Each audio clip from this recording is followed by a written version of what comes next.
Assalamualaikum warahmatullahi wabarakatuh. Halo semuanya, apa kabar? Berjumpa lagi dengan saya, Khairul Umam, di mata kuliah Desain dan Analisis Algoritma. Minggu yang lalu, kita sudah berbicara tentang bagaimana cara menganalisis algoritma yang bersifat non-rekursif. Nah, hari ini kita akan secara khusus membahas lebih dalam lagi tentang bagaimana cara menganalisis algoritma rekursif.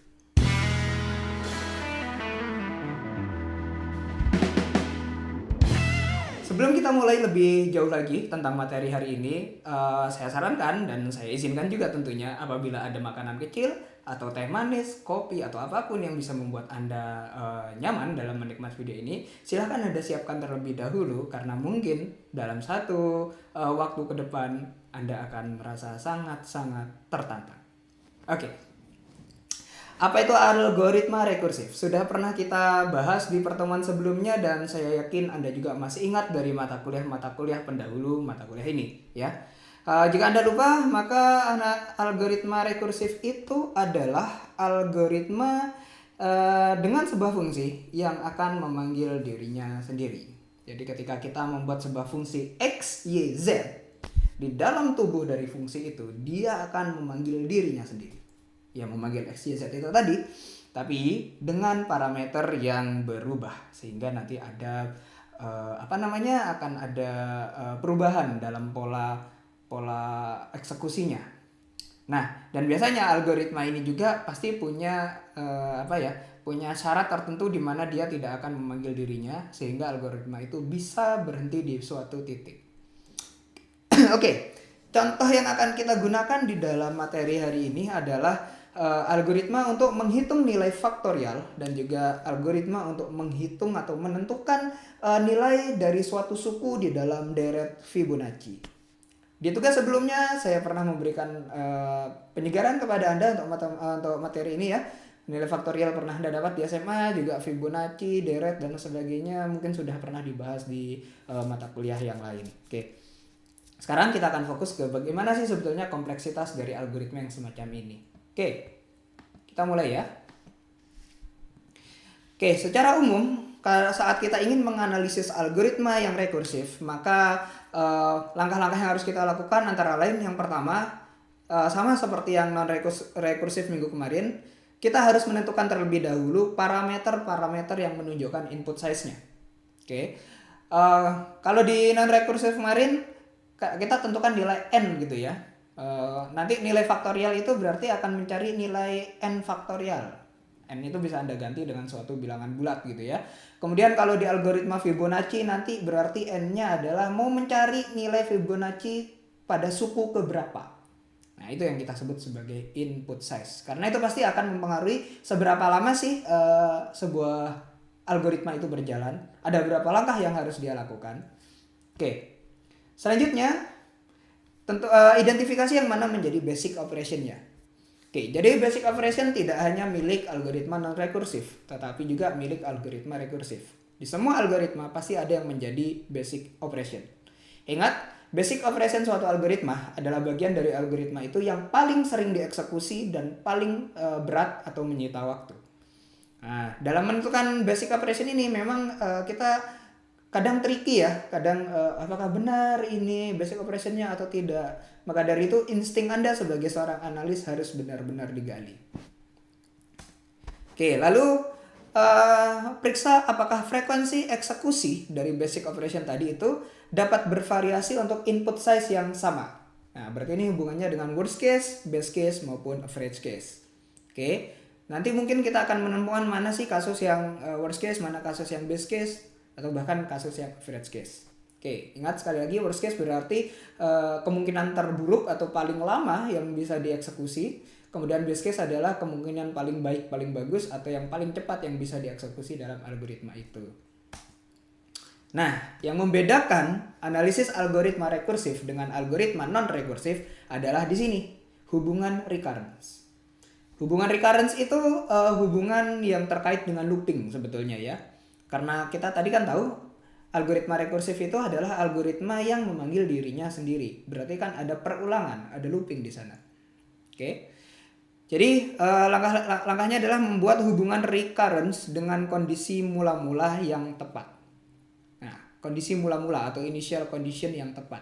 Ini biasanya akan digunakan sebagai patokan atau tolak ukur di mana algoritma itu harus berhenti, sehingga kita nanti tahu punya sebuah fakta, punya sebuah punya sebuah panduan gitu ya, tumpuan di mana itu algoritma itu akan berhenti dan sebagaimana nanti bentuk dari formulasi matematikanya. Oke, lalu kita selesaikan hubungan recurrence-nya atau paling tidak ketahui order of growth-nya ya. Langkah terakhir ya pastinya kita harus tahu order of growth dengan cara menyelesaikan hubungan recurrence-nya tadi secara matematis tentunya ya. Oke.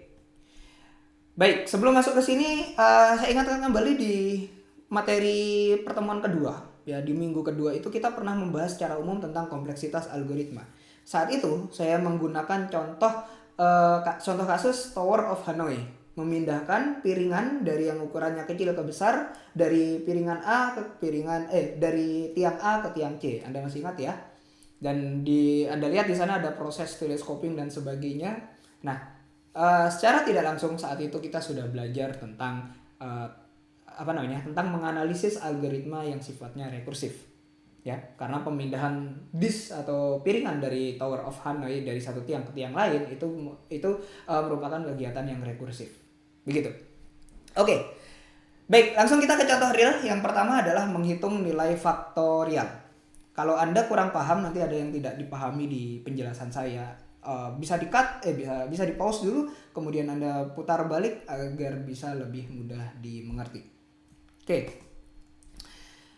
Ya, nilai faktorial itu kan rumusnya kalau n faktorial berarti n kita kalikan dengan bilangan sebelumnya atau bilangan yang dikurangi 1 dari n, kemudian kita kalikan lagi dengan bilangan di sebelumnya, atau di dalam baris bilangan berarti n kita kalikan dengan bilangan di sebelah kirinya, kalikan lagi dengan sebelah kirinya, kalikan lagi dengan sebelah kirinya sampai kita ketemu dengan bilangan 1. Begitu ya, rumus n faktorial. Oke. Nah, secara rekursif berarti n faktorial itu kan sama dengan n dikalikan dengan n minus 1 faktorial. Ya. N dikalikan n minus 1 faktorial.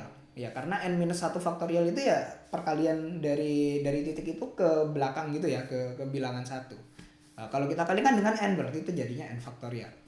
Atau kalau kita tulis dengan persamaan fn seperti ini berarti fn sama dengan n dikalikan fn min 1. Oke, perhatikan rumusnya adalah n kali fn min 1. Nanti kita akan pakai ini.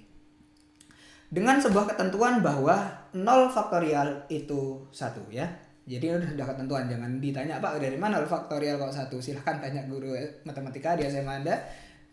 Kami menjawabnya ini sudah menjadi ketentuan. Oke. So, kalau ini diprogramkan atau ini dituliskan dalam kode program, kira-kira dia jadinya seperti apa? Nah, pseudocode-nya seperti ini. Ya, bisa kita lihat kalau n-nya 0 ya nilainya 1, begitu ya. Tapi kalau bukan 0, 1, 2, 3 dan seterusnya nilainya positif semua, maka yang dikembalikan adalah ini faktorial n-1 dikalikan n. Nah, inilah yang disebut sebagai algoritma rekursif. Di dalam algoritma faktorial, dia memanggil algoritma faktorial dirinya sendiri gitu ya. Tapi parameternya berubah. Kalau di sini tadi parameternya n, di sini parameternya n-1. Oke, sekarang saya tanya, yang mana yang menjadi basic operation? Ini hanya ada 2 baris loh. Gitu. Ini pasti dilaksanakan semua kan ya? Kan nggak ada looping, Pak. Gitu. Iya, ini nggak ada looping dia. Kalau nggak dijalankan yang ini, ya ini gitu kan. Pasti salah satunya yang dijalankan gitu kan? Oke. Ya, di sini ada 2 kandidat basic operation. Yang pertama adalah kandidat operasi pembanding. Ya, pembandingan nilai n dengan 0. Apakah n sama dengan 0 gitu ya? Oke, kalau n sama dengan 0 kembalikan 1. Begitu toh? Nah, ini adalah kandidat yang pertama. Kandidat kedua adalah ini. Operasi perkalian faktorial n-1 dengan nilai n. Oke, sama ya? Sama dia, sama-sama pasti dilakukan. Dalam satu eksekusi ini 1 kali, ini 1 kali gitu ya. Antara ini yang 1 kali atau yang ini 1 kali, begitu. Nah, tapi pertanyaannya sekarang coba Anda analisis, mana lebih sulit membandingkan dengan mengalikan gitu. Nah, Dalam hal ini kita bisa mengasumsikan bahwa perkalian itu yang paling berat. Ya, mengalihkan bilangan itu prosesnya lebih berat. Oke. Maka dari itu kita bisa anggap basic operationnya adalah bagian perkalian antara faktorial n-1 dengan bilangan n. Nah, ini juga sejalan dengan inti dari faktorial itu sendiri, gitu? Dari rumus faktorial tadi, n kali faktorial n-1. Oke. Kita sudah menemukan basic operationnya. Kalau kita tanya base case-nya, average case-nya kira-kira ada perbedaan tidak? Kalau kita analisis dari sini kan tidak ada kondisi yang mana ini tidak dijalankan ya, kecuali kondisi gini toh, gitu ya.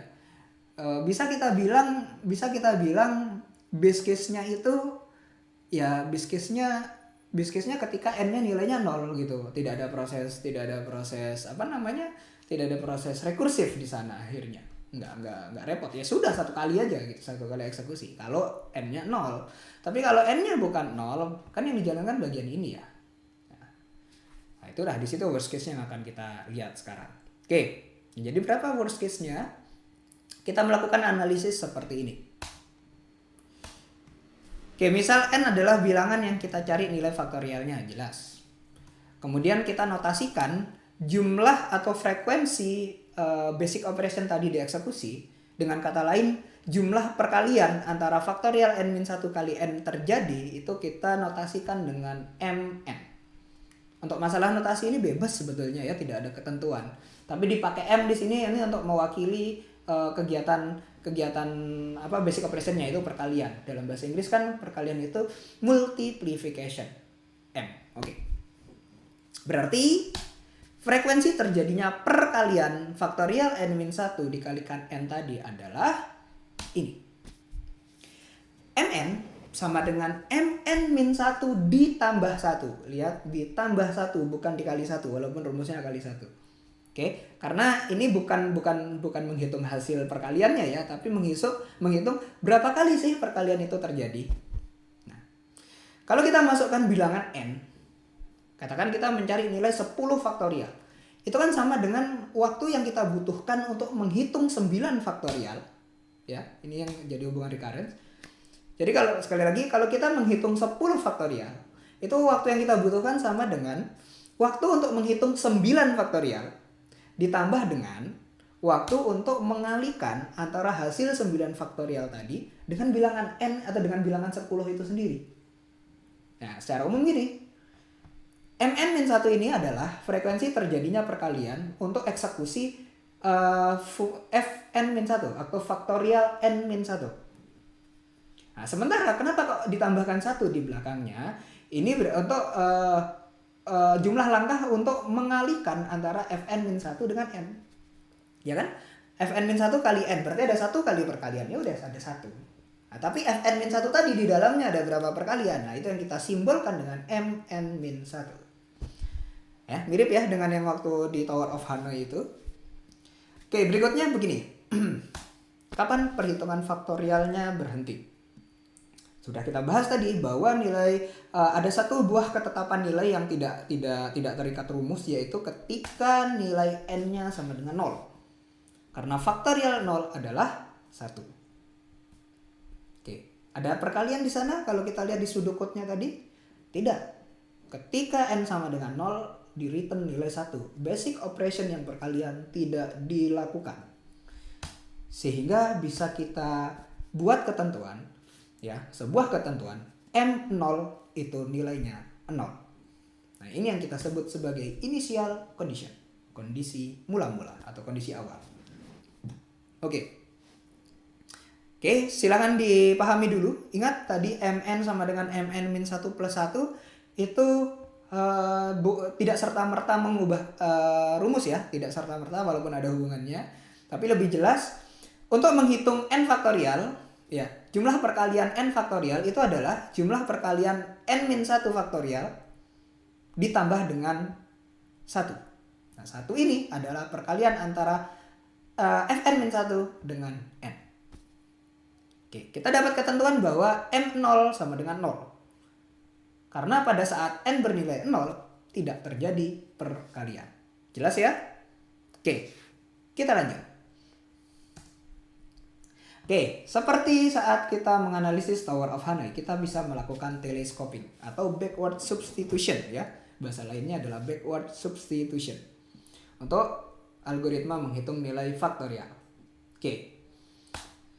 Kita punya persamaan tadi, kita sudah dapat Mn sama dengan Mn-1 ditambah dengan 1. Oke. Berapakah nilai Mn-1? Mn-1 tentu kalau n-nya ini kita ganti n-1 kan berarti di sini n-1 dikurangi 1. Ya udah, n-2. Oke. Substitusi ya, backward substitution.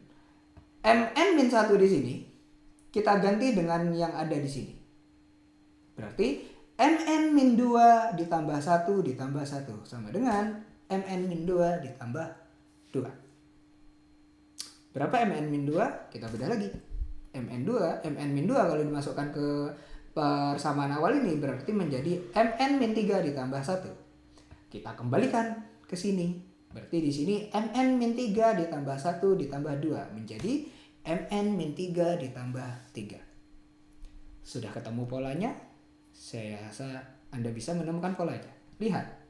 Di sini 1, di sini 1, di sini 2, di sini 2, di sini 3, di sini 3. Jadi kalau di sini I pasti di belakangnya adalah I. Begini. Gitu. Jadi secara umum bisa kita tulis Mn sama dengan Mn min I ditambah I. Oke. Kita punya initial condition bahwa M0 itu nilainya 0. Sekarang bagaimana caranya agar di dalam ini nilainya menjadi 0? Nilai I harus kita ganti menjadi apa agar ini menjadi 0? Tentu harus kita ganti menjadi N. Gitu ya? Nah, jadi ketika I-nya bernilai N, I-nya sama dengan N, maka persamaan itu menjadi begini. Mn sama dengan Mn min N plus N. Mn min N berarti M0. M0 adalah 0. 0 ditambah N berarti hasilnya adalah N. Jelas ya? Oke, gampang. Walaupun bentukan awalnya sepertinya susah banget gitu ya, tapi sebetulnya hasilnya begini. Pak, sulit itu hasilnya simple. Ya jangan kecewa gitu ya. Ya memang itulah apa adanya. Kadang memang usaha keras yang kita dapatkan hasilnya biasa aja gitu. Ya udah, ya memang itu kenyataannya, terima aja gitu kan. Oke. Simple ya. Karena dari sini kita sudah bisa langsung menyimpulkan bahwa kompleksitas algoritma menghitung nilai faktorial adalah big theta n atau linear. Ya, Anda bisa cek dengan nilai limit n per n, ya pasti hasilnya satu itu rule kedua adalah linear big theta gitu ya. Big theta n dan kelas efisiensinya kita sebut sebagai linear. Oke, silahkan Anda pahami terlebih dahulu sebelum saya lanjutkan ke bagian berikutnya. Kalau kurang paham Anda coba playback lagi dari awal penjelasan saya tentang bagaimana langkah-langkah mendapatkan ini. Baik, kalau sudah saya lanjutkan ke algoritma berikutnya, yaitu algoritma Fibonacci. Oke. Buat yang sudah pernah mempelajari algoritma atau deret Fibonacci ini, saya yakin Anda sudah tahu bentuknya dan sejarahnya menarik sekali ya. Ini berkaitan dengan golden ratio juga, tapi gak usah kita bahas sekarang karena akan jadi panjang. Yang pasti dia itu begini rumusnya. UN sama dengan UN-1 ditambah UN-2. Artinya nilai suku saat ini itu sama dengan hasil penjumlahan dua suku sebelumnya. Hasilnya saya adalah penjumlahan dua orang tetangga saya di sebelah kiri saya atau sebelum saya. Gitu ya. Dengan ketentuan U1 atau F0, U2 atau sama dengan F1 juga. Itu U1 bernilai 0, suku pertama bernilai 0 dan suku kedua bernilai 1. Berapa suku ketiga? Gampang. Suku pertama tambah suku kedua jadinya 1. Berapa suku keempat? Gampang. Suku kedua ditambah suku ketiga, 1 tambah 1 jadinya 4. Hasilnya begini. Ya, ini deret Fibonacci dan panjang sekali. Nah, karena deretnya ini sifatnya tidak terbatas ya udah kita tulis begini gitu ya. Oke. Nah, sekarang kalau kita tulis dalam bentuk kode program, pseudocode-nya seperti apa? Begini pseudocode dari Fibonacci itu. Lihat. Algoritma Fibonacci di dalamnya memanggil algoritma Fibonacci. 2 kali pemanggilan. Yang pertama parameternya n-1, yang kedua parameternya n-2. Hasil dari keduanya dijumlahkan, gitu ya. Perbedaannya hanya untuk kalau n-nya 0 itu yang dikembalikan 0, kalau n-nya 1 yang dikembalikan adalah 1. Oke. Yang mana yang menjadi basic operation? Oke. Tidak ada looping, tapi adanya if else. Jadi pilihannya antara menjalankan yang ini, atau menjalankan yang ini. Oke. Sama seperti yang menghitung nilai faktorial tadi, di sini pembanding, di sini pembanding, di sini penjumlahan. Kita bisa asumsikan bahwa proses penjumlahan, dan juga memang karena dia akan lebih banyak ya di sini, itu menjadi operasi yang paling sering dan paling menyusahkan, paling berat dijalankan. Berarti tentukan saja basic operation-nya adalah bagian ini. Sebetulnya tidak salah kok ada bilang oh ini basic operation-nya, oh ini basic operation-nya, tapi kurang tepat karena yang paling berat itu yang bagian sini. Begitu. Oke. Basic operation sudah ketemu, berarti kita fokus ke bagian ini. Oke. Ingat di sini prosesnya terjadi penjumlahan antara Fibonacci n-1 dengan Fibonacci n-2. Baik, kita coba analisis. Jika n adalah indeks suku dalam deret Fibonacci yang dicari nilainya, jelas mau mencari Fibonacci yang mana gitu ya. Fibonacci yang pertama, oh yang 0 gitu. Berarti yang dibalikan dari 0. Oh mencari Fibonacci yang kedua atau F1 gitu yang dikembalikan 1 dan begitu seterusnya. Oke. Nah, saya di sini kemudian saya notasikan jumlah frekuensi eksekusi basic operation yang ini itu adalah AN. Dalam artian ada berapa kali penjumlahan antara Fibonacci n-1 dengan Fibonacci n-2 itu terjadi. Saya simbolkan sebagai AN. Oke, berarti frekuensinya adalah kalau dengan seperti ini berarti frekuensi dari AN rumusnya adalah AN sama dengan AN-1 ditambah AN-2 ditambah 1. Dengan kata lain, AN atau frekuensi eksekusi basic operation ini sama dengan jumlah terjadinya penjumlahan untuk Fibonacci n-1 ditambah dengan jumlah terjadinya penjumlahan untuk Fibonacci n-2 ditambah dengan 1. 1 ini adalah penjumlahan antara Fibonacci n-1 dengan Fibonacci n-2. Sama seperti yang nilai faktorial tadi. Ya, tapi di sini ada tiga bagian ya. AN-1, AN-2 dengan juga 1. Oke. Saya harap sampai sini sudah cukup jelas karena ini prinsipnya sama kok seperti yang tadi. Kapan rekursifnya berhenti? Rekursif berhenti ketika n sama dengan 0 atau n sama dengan 1. Oke. Tidak ada penjumlahan di situ sehingga nanti bisa kita anggap A0 atau A1 itu bernilai 0 gitu ya. Nanti kita pilih salah satu aja yang dipakai. Oke. Analisisnya begini, kita sudah dapat persamaan seperti ini, berarti kita teleskoping seperti biasanya. Oke. Teleskoping berarti AN sama dengan AN-1 ditambah AN-2 ditambah 1. Oke, kita buka yang AN-1 dulu ya. AN-1 berarti AN-2 ditambah AN-3 ditambah 1. Oke. Saya pindahkan ke sini, berarti kan menjadi AN-2 ditambah AN-3 ditambah 1 ditambah AN-2 ditambah 1. AN-2-nya ditambah 2 kali berarti menjadi 2 AN-2 ditambah AN-3 terus 1 ditambah 1 menjadi 2. Menarik, oke. Kita bedah yang AN-2 biar urut ya. AN-2 berarti AN-3 ditambah AN-4 ditambah 1. Kita pindahkan ke sini berarti jadi 2 kali AN-3 ditambah AN-3. Berarti kan 3 AN-3 ya. Kemudian 2 kali AN-4 terus ditambah 2 kali 1 jadinya 2 ditambah 2 jadinya 4. Oke, berarti begini. Oke, coba nanti kalau Anda penasaran Anda tulis prosedurnya di kertas ya. Ini saya persingkat aja biar cukup. Oke, AN-3 saya pecah karena saya belum menemukan pola di sini gitu ya. Oke, jadinya begini. AN-3, AN-4 ditambah AN-5 ditambah 1. Kalau saya kembalikan masukkan hasilnya menjadi AN sama dengan 5 AN-4 ditambah 3 AN-5 ditambah 7. Ada polanya nggak ya? Bedah lagi dah, AN-4.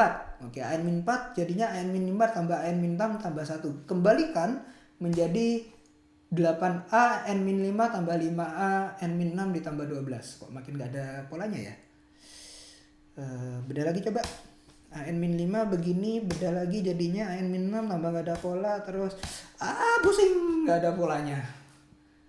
Terus gimana caranya kalau udah gak ada polanya begini?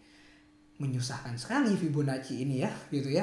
Apakah kita udahlah lupakan saja, nggak usah dihitung? Oh tidak, sama dia bisa di matematika kan berarti bisa kita hitung, tapi kita harus merubah pendekatannya. Oke, jangan stres dulu. Kalau ada kopi silakan diminum, ada teh silakan diminum, ada permen, ada camilan silakan dimakan. Oke, kita ubah metodenya. Begini, kita tetap pakai telescoping, tapi kita pakai pendekatan. Ingat, analisis kompleksitas ini sebetulnya hanya mencari nilai pendekatan ya. Jadi saya tidak butuh nilai realnya, saya nggak perlu detailnya pas nggak ada selisih satupun gitu, nggak perlu. Saya hanya perlu pendekatannya aja. Maka dari itu kita pakai pendekatan nggak masalah. Sekarang saya pakai yang pendekatan batas atas. Maksudnya begini, kita asumsikan nilai dari AN-1 itu hampir sama besar dengan AN-2. Ya kan dia bertetangga sebetulnya ya. Jumlahnya menghitung yang ini sama menghitung yang ini ada selisih tetapi nggak besar gitu ya. Kita anggap nggak besar, asumsikan begitu. Nah, berarti boleh saya anggap AN-1 itu sebut aja sekarang sama dengan AN-2. Sehingga persamaan AN-1 tambah AN-2 ditambah 1, kalau ini jadi AN-2, kita anggap ini AN-2, kan rumusnya menjadi begini. Ya, AN-2 ditambah AN-2 jadinya 2 AN-2 ditambah 1. Oke, ingat ini bukan bukan nilai real ya, ini adalah nilai pendekatan dengan asumsi begini. Oke. Nah, yang kalau begini saya rasa akan lebih mudah menganalisis. Oke, kita pecah ya dengan teleskopik. AN sama dengan 2 AN-2 ditambah 1. Berapa AN-2? Oke. AN-2 berarti kan kalau saya masukkan N-2 di sini, N-2 kan N-4 ya. Jadi kan 2A N-4 ditambah 1. Kembalikan ke sini, berarti kan hasilnya 2 dikali 2A N-4 kan jadi 4A N-4. Kemudian 2 dikalikan 1 jadinya 2 ditambah dengan 1 yang ada. Oke. Pecah lagi sekarang. Yang mana? Yang A N-4 gitu ya. N-4 kan berarti 2A N-6 ditambah 1. Dikembalikan ke sini. 4 dikalikan 2 kan berarti 8A N-6. 4 kalikan 1 jadinya 4 ditambahkan 2 ditambah 1 sebelumnya. Oke. Sebenarnya kita pernah menemukan model yang seperti ini. Ya, di pertemuan kedua. Saat Tower of Hanoi. Mirip kok. Bahkan deret di belakangnya sama persis. Oke, berarti kan bisa saya tulis begini kan? Oke, yang lupa kok Pak kok bisa jadi seperti ini? Buka lagi di pertemuan kedua. Coba lihat video saya atau lihat PPT saya, kok bisa hasilnya seperti ini, gitu ya. Nilainya yang beda cuma di sini. Waktu itu di sana kalau nggak salah N-K ya. Ini sekarang N-2K karena memang kasusnya sedikit berbeda. Tapi langkahnya sama, gitu ya. Nah, nilai yang ini sudah pernah kita bahas juga di pertemuan yang kedua. Nilainya adalah 2 pangkat K minus 1. Kita bicara deret waktu itu. Oke. Dengan cara yang sama seperti di pertemuan kedua, sekarang kita harus mengubah nilai K-nya agar menjadi N. Ya, kita nggak ingin ada 2 variabel di sana, hanya ada 1 variabel N saja. Oke, gimana caranya? Baik, kita dapat fakta tadi bahwa jika N-nya bernilai 0, maka tidak ada operasi penjumlahan. Gitu ya. Atau A0 berarti nilainya 0. Oke, kenapa nggak pakai yang A1 Pak? Karena yang A1 juga 0 karena nggak ada penjumlahan. Saya cari gampang gitu ya. Cari gampangnya aja biar nggak banyak yang dibingungkan. Toh kita nggak butuh hasil real, tapi kita butuhnya adalah hasil asimptot atau pendekatan. Oke, faktanya A0 adalah 0. Maka agar nilai yang di dalam sini bernilai jadi 0 ya, agar nilai di sini bernilai jadi 0, maka berapa nilai K? Berapa nilai K? Harus diubah ke dalam variabel N ini. Berarti kan begini, N-2K kan harus bernilai 0. Berarti kan K sama dengan N dibagi 2. Ya, matematika Anda pasti sudah nyambung sekali dengan ini. Oke, Kalau K sama dengan N per 2, berarti ini kalau kita ubah lagi persamaannya menjadi begini. Gitu. AN sama dengan 2 pangkat N per 2 dikalikan A0, ya. A-nya udah jadi 0 di sini karena K-nya N per 2, ditambah 2 pangkat N per 2 dikurangi 1. Berapa A0 tadi? A0 adalah 0, gitu kan ya. 0 dikalikan berapapun ya ini udah pasti 0 di sini toh. Sehingga tersisa 2 ya, 2 suku 2 bilangan di belakang ini aja. Sehingga bisa kita sebut di sini AN-nya untuk telescoping algoritma deret Fibonacci dengan menggunakan pendekatan batas atas adalah 2 pangkat N per 2 dikurangi 1. Gitu ya. Jumlah eksekusi gitu ya. Jumlah eksekusi proses perhitungan deret Fibonacci untuk N gitu ya. Berarti adalah 2 pangkat N per 2 minus 1. Oke, sekali lagi nih hasilnya asimtot. Selesai. Bentar dulu. Ini kita tadi pakainya pendekatan batas atas. Batas bawahnya mana? Oke. Mirip sebetulnya pendekatan batas bawah. Cuman kita balik. Kalau tadi AN-1 kita jadikan AN-2. Sekarang AN-2 yang kita jadikan AN-1. Diturunkan. Oke. Begini. Berarti kan sekarang jadinya 2 AN-1 plus 1. Kalau tadi kan 2 AN-2 ya. Kita telescoping seperti tadi, 2N-1 berarti AN-1-nya adalah 2AN-2 ditambah 1 dikembalikan ke sini jadinya begini. 4AN-2 ditambah 2 ditambah 1. Nah tadi ya kalau sini yang sebelumnya kan AN-2, sini AN-4, nah AN-6 gitu ya, naik 2, kalau ini cuma naik 1. Oke, AN-2 menjadi 2AN-3 ditambah 1 dikembalikan ke sini menjadi 8AN-3 ditambah 4 ditambah 2 tambah 1 dan seterusnya. Polanya sama dengan tadi, saya tidak usah panjang-panjang ya. Persamaannya jadi seperti ini. Oke. 2 pangkat K kali AN min K ditambah 2 pangkat K min 1. Perbedaannya di sini ya. Yang tadi 2K, yang di sini hanya K. Dengan fakta yang sama, maka kita bisa mendapatkan bahwa nilai K haruslah bernilai N agar di sini bernilai 0. Kita kembalikan ke rumus ini, berarti rumusnya menjadi 2 pangkat N kali A0 ditambah 2 pangkat N dikurangi 1.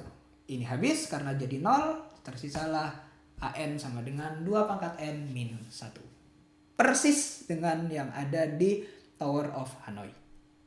Duh, Pak, berarti kita punya 2 nilai ya Pak ya. Yang batas atas tadi 2 pangkat N per 2 min 1, yang ini 2 pangkat N min 1. Mana Pak yang dipakai? Oke, gak usah bingung. Kita lanjut aja dulu ke penentuan order of growth dari algoritma deret Fibonacci. Oke, tadi yang di batas atas itu kan kita pakainya 2 pangkat N per 2. Yang di batas bawah 2 pangkat N. Berarti kan 2 pangkat gitu ya. Nah, di kelas efisiensi kompleksitas kemarin, ya, di kelas yang konstan, kemudian linear, kuadratik sebagainya, itu kita punya satu kelas yang ini 2 pangkat N atau kita sebut sebagai kelas eksponensial. Nah, itu yang akan kita pakai sebagai pembanding di sini ya. Untuk pendekatan batas atas, maka hasil perhitungan limitnya untuk menentukan order of growth-nya itu masuk ke rule 1, rule 2 atau rule 3. Apa itu? Buka lagi pertemuan kedua kompleksitas ada. Oke. Berarti kalau kita hitung dengan nilai limit untuk nilai N tak hingga antara ini AN ini dengan GN, maka kita akan menghasilkan nilai 0. Nah, nilai 0 itu rule 1. Nah, kalau rule 1 berarti kesimpulannya AN atau tadi itu 2 pangkat N per 2 min 1 itu bisa kita anggap sebagai big O 2 pangkat N. Oke, bisa kita anggap begitu, rule 1. Nah, kalau pakai yang pendekatan batas bawah, kita akan mendapatkan hasil seperti ini. Nilainya 1, lebih besar dari 0, berarti dia masuk ke rule 2. Rule 2 berarti AN atau ini jumlah eksekusinya algoritma deret Fibonacci ini bisa dianggap sebagai big theta 2 pangkat N. Sama-sama 2 pangkat N. Yang sini big O, yang sini big theta. Oke, ingat lagi big O itu adalah batas atas, ya batas tertingginya. Big theta itu tengah-tengah, sementara big omega yang jarang sekali kita pakai itu adalah batas bawah. Nah, yang ini terus kita pakai yang mana? Nggak usah khawatir. Ingat, Big Theta itu bisa dianggap Big O. Nilainya sama ya, sama-sama 2 pangkat N. Dah, nggak usah bingung, kita ambil yang paling besar, gitu ya. Maka bisa kita simpulkan bahwa kompleksitas algoritma deret Fibonacci adalah Big O 2 pangkat N. Atau masuk ke kelas eksponensial. Oke. Kompleksitas algoritma deret Fibonacci itu eksponensial. Mahal. Kenapa saya bilang mahal? Saya pernah memberikan Anda soal ya dulu, kalau menghitung Fibonacci 3 masih gampang, Fibonacci 5 masih gampang. Saya kasih Fibonacci 10. Sudah panjang sekali proses yang harus dihitung. Naik sedikit aja nilai N-nya, waktu yang dipakai meningkat sangat drastis. Eksponensial, bukan kuadratik ya. Masih mending kuadratik. Eksponensial itu wow. 2 pangkat 2, 2 pangkat 10, 2 pangkat 32 nilainya sangat besar. Oke? Nah, itulah faktanya untuk bagaimana langkah-langkah menghitung kompleksitas dari algoritma yang rekursif. Cukup menyenangkan? Insya Allah sangat menyenangkan. Oke. Kalau Anda masih belum paham, tolong di playback lagi. Kemudian Anda baca-baca juga referensi yang pernah saya berikan dan mulai melatih diri. Jangan malas ya saat harus membedah persamaan-persamaan saya jabarkan di atas kertas. Sering berlatih akan meningkatkan kemampuan dan insting Anda. Begitu. Oke, sekali lagi hari ini materi kita adalah analisis algoritma rekursif. Pendekatannya mirip dengan algoritma non-rekursif, tapi karena rekursif itu memanggil dirinya sendiri, maka dalam analisisnya kita melibatkan hubungan recurrence, hubungan perulangan itu. Ya, rumusnya pun mirip-mirip, jadi rumus analisisnya pun ada rekursifnya juga di situ. Kita menggunakan 2 contoh di sini tadi, menghitung nilai faktorial dan juga menghitung algoritma Fibonacci. Oke. Kelihatannya mahal ya Fibonacci tadi, tapi sebetulnya ada cara untuk menyederhanakan, dan itu yang akan jadi pembahasan kita di beberapa materi berikutnya. Oke, dari saya untuk materi hari ini cukup sampai sekian. Terima kasih sudah menyimak. Selamat belajar, selamat membedah ilmu yang baru didapatkan. Semoga berguna dan bermanfaat. Oke, saya tutup. Semoga Anda semuanya tetap sehat. Sampai jumpa lagi di pertemuan berikutnya. Wabillahi taufiq wal hidayah. Wassalamualaikum warahmatullahi wabarakatuh.